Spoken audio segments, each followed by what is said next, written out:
দেবিদ্বারে আলহাজ engineer Manjul Hasan মুন্সির চেয়ে কোনো বড় নির্যাতিত নেতা নেই।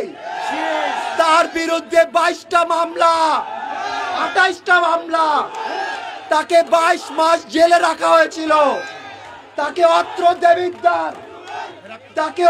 দেবিদ্বার একটি গেঞ্জি এবং পায়জামা দিয়ে ওপেন ভ্যানে হ্যান্ডকাফ লাগিয়ে অত্র দেবিদ্বার ঘুরিয়েছিল। এগুলার সবকিছু ন্যায় বিচার আমরা চাই না। আমরা কি চাই না? আমি এখন আপনাদের কাছে দেবিদ্বারের কিছু গুরুত্বপূর্ণ ইস্যু তুলে ধরতে চাই। এই 15.5 বছরে আমাদের সরকারি বিভিন্ন খাত ধ্বংসের প্রতি, বিলুপ্তির প্রতি। আমাদের দেবিদ্বারের শিক্ষা খাত নিয়ে কথা বললে না হয়। আমাদের দেবিদ্বারে অনেক স্কুল কলেজ প্রতিষ্ঠা করে দিয়ে গিয়েছিল আলহাজ ইঞ্জিনিয়ার মঞ্জুল হাসান মুন্সি। এই 15.5 বছরে অনেক বেসরকারি স্কুল কলেজও কিন্তু প্রতিষ্ঠিত হয়। কিন্তু আমি আপনাদের কাছে প্রশ্ন, এই 15 বছরে আমাদের যারা স্বৈরাচারী এমপি, ভোটবিহীন এমপি ছিল, তারা কি শিক্ষার মানকে উন্নয়ন করতে পেরেছে? আমাদের শিক্ষার গুণগত মান যদি কথা বলি, এখানে আমাদের শিক্ষকদের পেশাদারিত্বর অভাব, আমাদের টিচার নিয়োগে দুর্নীতিগ্রস্ত। এর আগের এমপিরা একটি টিচার নিয়োগের জন্য লক্ষ লক্ষ টাকা তারা ঘুষ নিয়েছে। আলহাজ ইঞ্জিনিয়ার মঞ্জুল হাসান মুন্সি যখন দেবিদ্বারের এমপি ছিল, তখন প্রতিটি টিচারের নিয়োগ তার যোগ্যতার হিসাবে হতো। যোগ্য ব্যক্তিকে যোগ্য সিটে বসানো হতো। আরেকটি কারণ আমাদের শিক্ষার গুণগত মান এত নিচে নেমে গিয়েছে, সেটা হলো আমাদের গার্ডিয়ানদের মধ্যে অবহেলা আছে। তার পাশাপাশি স্টুডেন্ট এবং টিচারদের সমন্বয়হীনতা আছে। প্রশাসনিক দুর্বলতা এবং প্রশাসনের মধ্যে দুর্নীতিগ্রস্ত হয়ে আমাদের শিক্ষাঘাটটা পুরো নষ্ট হয়ে গিয়েছে। আমি অনেকগুলি হাই স্কুল, প্রাইমারি স্কুল ঘুরেছি দেবিদ্বারে। এই প্রতিষ্ঠানগুলা খুবই অবহেলিত।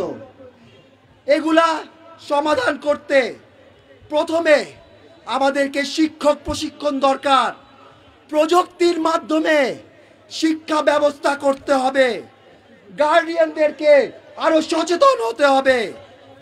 প্রশাসনের আরো গুরুত্বপূর্ণ ভূমিকা রাখতে হবে এবং শিক্ষা প্রতিষ্ঠানগুলা নতুন করে মেরামত করতে হবে।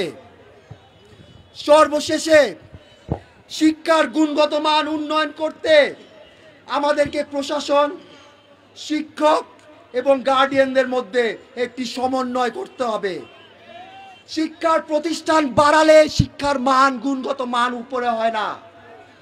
শিক্ষার গুণগত মান উন্নয়ন করতে হলে আমাদেরকে ঐক্যবদ্ধভাবে কাজ করতে হবে এবং এটার জন্য আলহাজ ইঞ্জিনিয়ার মঞ্জুল হাসান মুন্সিকে আমাদের দরকার।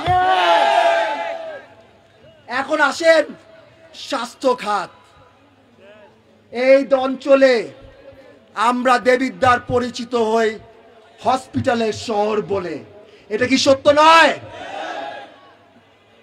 কিন্তু মানসম্মত চিকিৎসা দেবিদ্বারে একটি স্বপ্ন রয়ে গিয়েছে।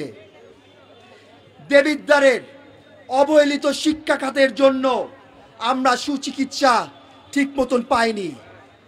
আপনারা নিশ্চয়ই মনে আছে, আলহাজ ইঞ্জিনিয়ার মঞ্জুল হাসান মুন্সি যখন আপনাদের নির্বাচিত সংসদ সদস্য ছিল, উনি দেবিদ্বার সরকারি হসপিটালে 50 শয্যার সুবিধা ব্যবস্থা করে দিয়েছিল। এইটা দেবিদ্বারে একটি মাইল ফলক হিসাবে কিন্তু আছে।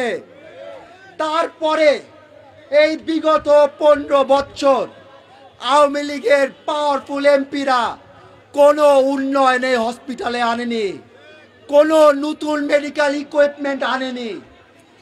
দুর্নীতির মাধ্যমে ডক্টর, টেকনিশিয়ানদেরকে নিয়োগ দেওয়া হয়েছে। আমাদেরকে তার পাশাপাশি এই দেবিদ্বার সরকারি কলেজে একটি দালাল চক্র এখানে তারা দখল নিয়ে নিয়েছে। এই দালালদের কাছে থেকে আমাদেরকে রুখে দাঁড়াতে হবে। আমি প্রশাসনের কাছে আহ্বান করছি যে আপনারা এই দালালদেরকে সরান, না হলে কিন্তু আলহাজ ইঞ্জিনিয়ার মঞ্জুর হাসান মুন্সি নিজে এসে তাদেরকে চড়িয়ে হাত দিয়ে সে সরিয়ে দিবে ইনশাল্লাহ। আমি এই অবহেলার দায়িত্ব আমি দিব হলো স্বৈরাচারী শেখ হাসিনাকে এবং দেবিদ্বারে যারা এমপিগিরি করে আসছে বিগত 15 বছর তাদের পকেট ভরার জন্য। এখন আসেন যোগাযোগ ব্যবস্থা। আলহাজ ইঞ্জিনিয়ার মঞ্জুর হাসান মুন্সি 1991 থেকে 2006 সাল পর্যন্ত 4500 কিলোমিটার রাস্তা তৈরি করে দিয়েছিল। বিগত 15 বছরে 1 কিলোমিটার রাস্তাও তো তৈরি হয়নি। এই রাস্তাগুলা মেরামত করেনি, কিন্তু টেন্ডার কিন্তু ঠিকই হয়েছে। আমাদের এই অনির্বাচিত এমপিরা 30-40% কমিশন খেত, কন্ট্রাক্টররা বাকি টাকা নিয়ে যেত, রাস্তার কোনো কাজ হতো না। আমরা এটা আর চাই না।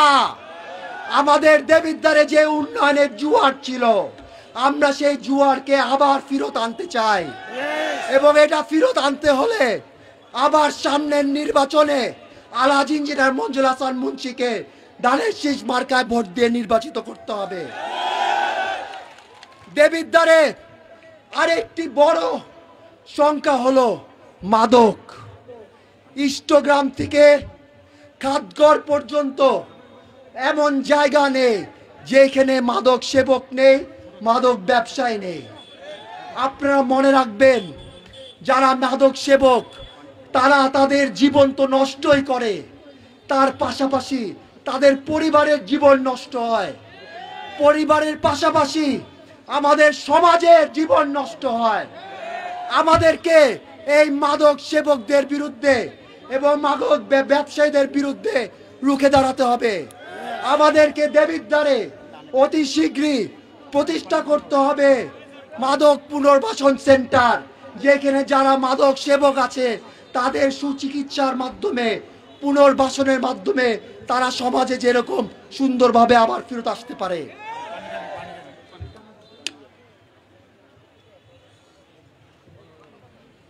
পরিশেষে দেবিদ্বারের সবচেয়ে বড় সংখ্যা চাঁদাবাজি, দখলবাজি।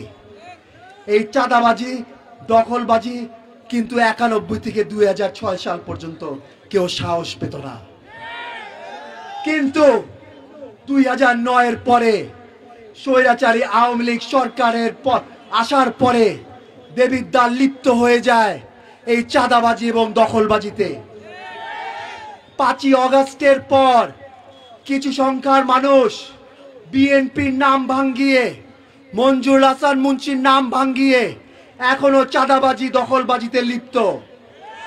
আমি সুস্পষ্টভাবে বলে দিতে চাই, মঞ্জুরুল হাসান মুন্সি জিরো টলারেন্স চাঁদাবাজি দখলবাজিতে। সে যদি আমার ভাই হোক, আমার বোন হোক, আমার সবচেয়ে কাছের মানুষ হোক, তাকেও ছাড় দিব না, এটা বিশ্বাস করেন। এবং আমি ব্যক্তিগতভাবে এমন একটি সিস্টেম তৈরি করছি যেখানে প্রযুক্তির মাধ্যমে আপনারা কোনো চাঁদাবাজি, দখলবাজি এসব ব্যাপারে আপনারা আমার কাছে আপনাদের বার্তাটা ডাইরেক্টলি পৌঁছানো দেওয়ার ব্যবস্থা আমি ইনশাআল্লাহ নিচ্ছি। কিছু সাংগঠনিক কথা না বললেই নয়। আপনারা যারা আজকে এসেছেন, যারা নবনির্বাচিত ইউনিয়নের নেতৃবৃন্দ, ওয়ার্ডের নেতৃবৃন্দ, একটি কথা মনে রাখবেন, পদ বা চেয়ার দিয়ে নেতা হয় না। নেতার পিছে যদি কর্মী না থাকে তাহলে সে কোনো নেতা না। তাই আমি আপনাদের লক্ষ্য করে বলতে চাই, যারা আপনারা ইউনিয়ন লেভেলে, ওয়ার্ড লেভেলে আপনারা নেতৃত্ব নিয়েছেন, এখন থেকে নির্বাচন পর্যন্ত আপনারা প্রতিটা ওয়ার্ডে ওয়ার্ডে ঘুরে আমাদের কর্মীদেরকে মূল্যায়ন করেন, তাদের পাশে দাঁড়ান, তাদের খোঁজ খবর নেন, তারা বেশি কিছু চায় না, শুধু একটুখানি ভালোবাসা, একটুখানি আন্তরিকতা চায়। আমি আমার বক্তব্য এখানে আর দীর্ঘায়ু করব না। আমি শুধুমাত্র বলতে চাই আপনাদেরকে যে আপনারা দেশনেত্রী বেগম খালেদা জিয়ার জন্য দোয়া করবেন, ওনার সুচিকিৎসার জন্য দোয়া করবেন। আপনারা দোয়া করবেন যে তারেক রহমান সাহেব অতি শীঘ্রই যেরকম বাংলাদেশে ফিরে আমাদের মাঝে, আমাদের সাথে, আমাদের পাশে থেকে আমাদের রাজনীতিটা পরিচালনা করতে পারে। আপনারা আলহাজ ইঞ্জিনিয়ার মঞ্জুল হাসান মুন্সির জন্য দোয়া করবেন। আমার মা আপনাদের নেত্রী আলহাজ মাজেদা হাসান মুন্সির জন্য দোয়া করবেন। আমাদের পরিবারের জন্য দোয়া করবেন। আমি এই বলে আমার বক্তব্য এখানে শেষ করছি। আল্লাহ হাফেজ। বাংলাদেশ জিন্দাবাদ।